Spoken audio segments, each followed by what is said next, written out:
Hi, it's Steve. Today we'd like to show you how to change the door spring on your dishwasher. If yours is stretched or broken, they'll need to be replaced. It's a really easy job. Let me show you how we do it. Now, to do this repair, we will need to pull the dishwasher away from the cabinets.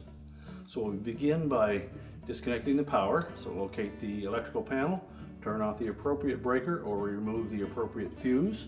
We'll also need to turn off the inlet water supply, and if the hose beneath your dishwasher is long enough, you won't need to disconnect it, but if it isn't long enough, you will need to disconnect it at the valve, and you may potentially need to disconnect your drain as well, as we will have to pull that dishwasher completely out of the cabinets. So disconnect the mounting tabs at the top or sides of the dishwasher, pull it out, and then we can change the spring. Now, with the dishwasher pulled out of the cabinets, we've removed the insulation panel on the side of it so that we can access the spring. If it's still intact, you will need to remove it. We use a method where we just grasp the end of that spring with a pair of pliers,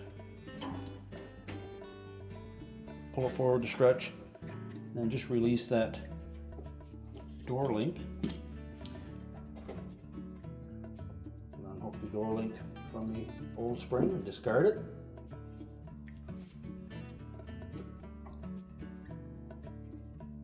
Reattach the door link, make sure that it's around that bottom pulley.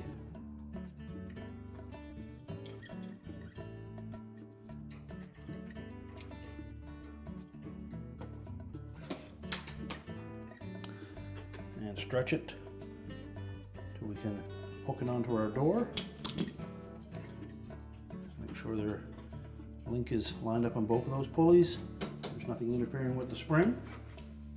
We also suggest that you change both right and left springs at the same time. Now we're ready to put the dishwasher back into the cabinets. With the dishwasher completely installed, we're now ready to turn on the power, and our repair is complete.